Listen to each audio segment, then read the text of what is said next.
అందరికీ నమస్కారం. తెలుగు రాష్ట్ర ప్రతి ఒక్కళ్ళకి ఉగాది శుభాకాంక్షలు. మీ ఇంటి ఇల్లాదుల మొత్తానికి ప్రతి ఒక్కళ్ళకి తెలుగు రాష్ట్ర ప్రజలకి ఉగాది శుభాకాంక్షలు. అలాగే మన రాష్ట్ర ముఖ్యమంత్రి వర్యులు నారా చంద్రబాబు నాయుడు గారు సంపదను సృష్టించి హామీలు అమలు పరుస్తానన్న హామీ ఇచ్చిన మాట వాస్తవమే, కానీ సంపద సృష్టించాలన్నా దానికి టైం పడుతుందా కాదు ఒక్కసారి చెప్పండి. నైట్ తింటేనే సరిపోదు, పొద్దున్న లేవగానే సరిపోదు. నైట్ తిని పడుకొని ఉదయం లేస్తే సరిపోతుందా? ఒక్కసారి చెప్పండి. ఏది ఏమైనా రాష్ట్ర ప్రజలు అది కాదు కదా. ఈ వరుడు కళ్యాణి గారు ఏం మాట్లాడుతున్నారు, ఎలా మాట్లాడుతున్నారు ఒక్కసారి ఆలోచించి మీరు చెప్పండి రాష్ట్ర ప్రజలు. ఏది ఏమైనా తిని పొద్దున్న లేవగానే సరిపోదు.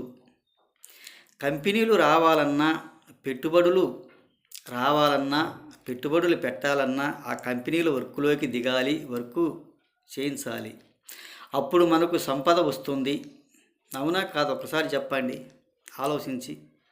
ఆ కంపెనీలు రావాలంటే వైఎస్ జగన్మోహన్ రెడ్డి గారు కొన్ని రోజులు మౌనంగా ఉండాలి. ఆయన ఇతర దేశాలకు పోయిన దగ్గర నుంచి ఏదో జరుగుతున్నట్టు, ఏదో చేస్తున్నట్టు, ఈయన ఏదో ఉద్ధరిస్తున్నట్టు, ఆయన ఏదో పారిపోయినట్టుగా ఇలా మాయమాటలు నమ్ముతూ మాట్లాడుతుంటే ఎవరు నమ్ముతారు? నమ్మరు కదా రాష్ట్ర ప్రజలు. ఆయన ఏదో కాకిగోల పెట్టుకుంటూ కావుకావమంటూ రాష్ట్రంలో తిరుగుతానికి మొదలు పెడతాడు.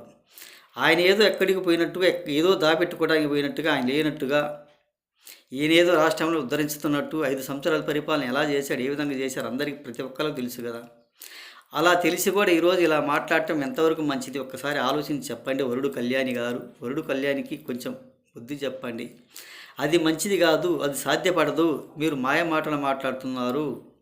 గత 5 సంవత్సరాల పరిపాలన గురించి ఎలా చేశారు, ఏ విధంగా చేశారు అన్నది ఒక్కసారి ఆలోచించి చెప్పండి. మనకు పెట్టుబడులు కావాలన్నా కంపెనీలు రావాలి, దానికి పెట్టుబడులు పెట్టాలి, వాళ్ళు ముందుకు రావాలి. వెళ్ళారా లేదా 2 సార్లు 3 సార్లు వెళ్ళి వచ్చారు. వెళ్ళిన దగ్గర నుంచి ఏదో గోల పెట్టుకుంటూ గందరగోళం సృష్టించుకుంటూ ఏదో జరుగుతున్నట్టుగా, ఏదో చేసినట్టుగా ఇలా గగ్గోల పెట్టి గోల చేయటం ఎంతవరకు సబబు ఒక్కసారి ఆలోచించి చెప్పండి మన రాష్ట్ర ప్రజలు. అది అవునా కాదా? ఇది మంచిది కాదు కదా. ఆ కంపెనీలు వర్క్లోకి వస్తేనే కదా, అప్పుడు కదా మనకు సంపద వచ్చేది. మరి కంపెనీలు రాకుండానే ఈ జగన్మోహన్ రెడ్డి గారు ఎలా సాధ్యపడుతుంది? ఏం తీసుకొచ్చాడు గత 5 సంవత్సరాల పరిపాలనలో? ఒకసారి ఆలోచించి చెప్పండి మన రాష్ట్ర ప్రజలు. ఈ వరుడు కళ్యాణ్ గారు ఏం మాట్లాడుతున్నారు, ఎలా మాట్లాడుతున్నారో అర్థం కాని పరిస్థితి. మన రాష్ట్ర ప్రజలు కూడా ఆలోచించాలి. మన కంపెనీలు రావాలంటే ఎలా చేయాలి, ఏ విధంగా చేయాలి, మన సంపద సృష్టిస్తానన్నాడా కాదా? ఆయన సృష్టించాలి కదా.